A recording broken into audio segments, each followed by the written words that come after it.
그런 시각을 넓히기 위해서 로스쿨이 존재하는 것 같은데요. 로스쿨에서 그런 시도를 많이 해보셨을 텐데 어느 정도 성과가 있었는지 아쉬운 점이 있었는지 궁금합니다. 네, 맞습니다.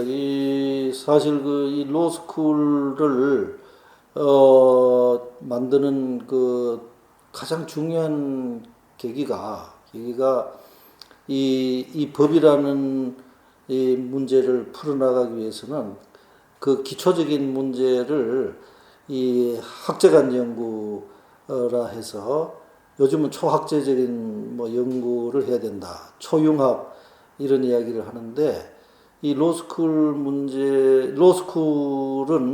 바로 그런 통섭을 하기에 아주 좋은 그런 이 대학 기관이라고 볼 수 있겠죠.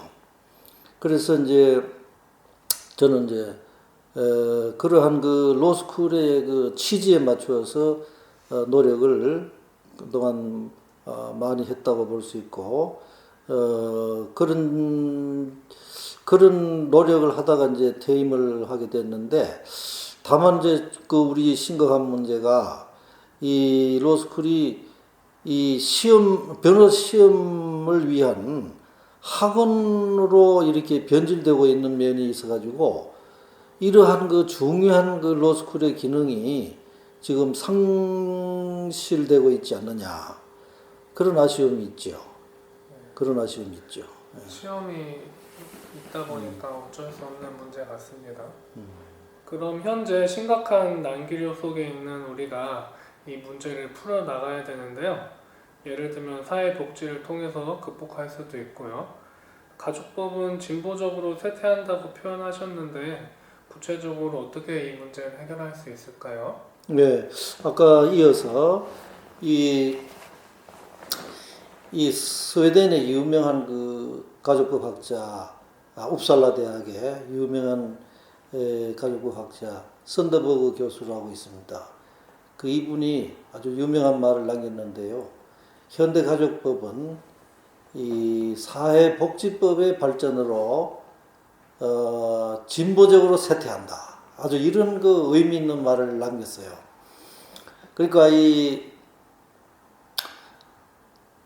그 사회복지법하고 가족법의 관계를 어떻게 설정하느냐 하는 문제가 지금 현대가족법에서 이 난기류 속의 그 가족법을 풀어나가는데 굉장히 중요한 의미를 가지고 있다고 봅니다. 사회복지법과 가족법과의 관계를 어떻게 설정하느냐, 어떻게 조화를 이루느냐, 이게 굉장히 크고 중요한 문제다. 이렇게 이제 말씀드릴 수 있겠고, 그러면은 이제 이 가족법의 기능이라는 것은 그 여러 가지가 있겠습니다만은 가장 그 본질적인 기능 중에 하나가 부양이라는 부분입니다. 이 부양이라는 부분은 이제 부부 사이에도 부양이 있고요.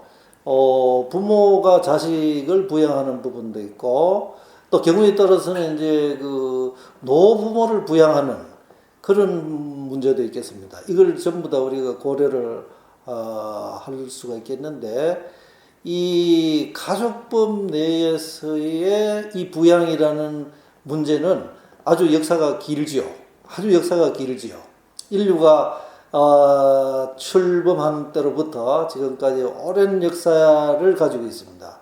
그런데 이제 그 기능을 보완하기 위해서 이제 사회복지라든가 국가복지라는 문제가 이제 등장을 하는데요.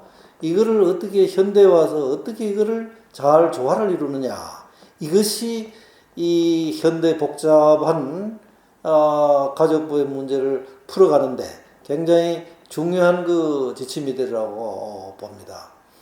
물론 이제 이 복지 문제하고 가족 부양 문제를 다루는 그 방법은 각국에 따라 다르지요. 뭐 스웨덴 같은 경우에는 이 국가복지, 사회복지를 굉장히 중요시합니다. 중요시하고 그 상대적으로 이제 가족 사이의 부양 문제가 좀 이제 부족하다기보다는 좀 가볍게 다루어지는 면도 있는데 과연 우리가 이제 이런 문제를 어떻게 할 건가? 그 각국의 입장에 따라서 뭐 윤리관, 문화, 전통 여기에 따라서 이제 각각 다르게 해결할 수 있다고 봅니다. 그러나 어쨌든 이 가족 사이의 부양이라는 이 문제를 우리가 현대에 맞게끔 잘 활용하는 것이 대단히 이제 중요하지 않겠나 그런 생각을 하고 있습니다. 국가가 가족의 기능을 많이 보완할 것 같은데요. 특히 부양 같은 경우는 경제적인 측면에서 할 수 있겠지만 감정적인 측면에서는 부족할 수가 있을 것 같습니다. 아주 중요한 지적인데요. 국가가 이 복지를 통해서 하는 데는 그런 한계가 있죠. 사실 아무리 경제력이 좋은 나라라 할지라도 부모가 자식을 양육 부양하는 그런 거를 부모만큼 잘할 수가 없겠죠. 그래서 국가의 복지, 사회 복지는 사실 부모가 자녀를 잘 부양, 양육을 할 수 있도록 도와주는데 묘미가 있지 않는가, 그렇게 생각합니다. 부모가 자식에 대한 양육, 부양을 제대로 하지 못하는 상황이라면은 좀 다르겠습니다만은, 그렇지 않는 정상적인 경우에는 부모가 충분히 양육할 수 있도록 그렇게 도와주는 기능이 좋지 않겠습니까? 그리고 사실 특히 모성과 관련해서 모성이 이 자녀를 제대로 양육할 수 있도록 양육이라는 것은 이제 육체적인 면뿐만 아니라 정신적인, 감성적인, 이런 덕성적인 이런 분야를 포괄한다고 볼 수 있는데, 이런 모성이 이 자녀를 충분히 양육할 수 있고 교양할 수 있고 정서적으로 함양할 수 있고 이렇게 도와주는 것이, 국가와 사회가 도와주는 것이 더 중요하지 않겠나 그렇게 생각합니다. 모성 보호가 중요하다고 하셨는데 일부 경력을 중요하는 여성분들은 모성 보호 때문에 자기의 꿈을 실현하지 못한다고 보는 경우도 있거든요.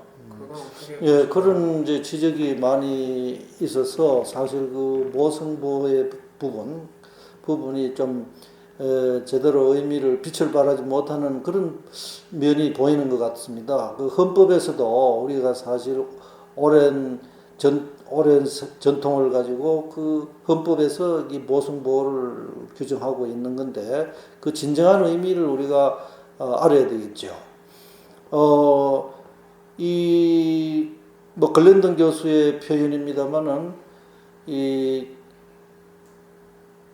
모성 보호가 없이는 진정한 의미의, 실질적 의미의 평등은 있을 수가 없다. 이제 그 말이 굉장히 의미가 있죠. 그래서 이제 모성을 충분히 발휘할 수 있도록 국가가 제대로 된 여건을 갖춰주는 것, 이것이야말로 진정한 의미의 남녀 평등이다. 그렇게 해석할 수 있겠죠. 그런 방면에서 우리가 노력을 해야 되고 인식이 제대로 있어야 되겠죠. 중요한 모성 보호 기능이 필요한데요.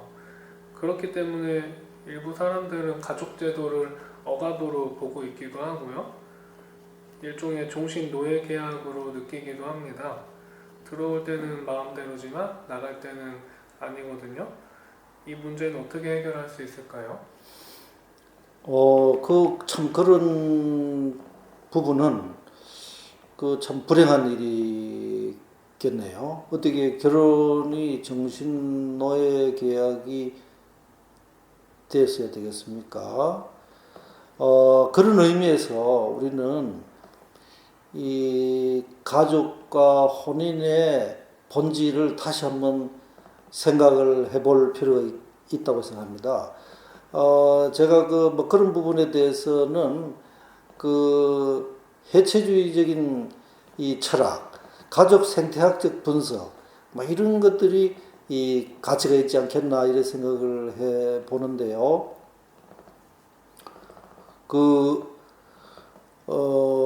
부부 간의 그 본질, 이런 문제를 다시금 생각할 필요가 있죠.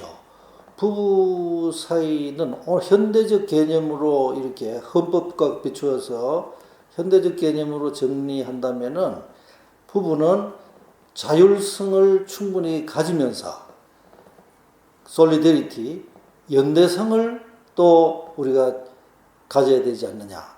자율성과 연대성을 좋아하는 이러한 가족, 혼인, 그리고 혼인법 이런 데 착안해서 우리가 가족법을 새롭게 구성해 나가는 그러한 그 부분이 필요할 것 같고요.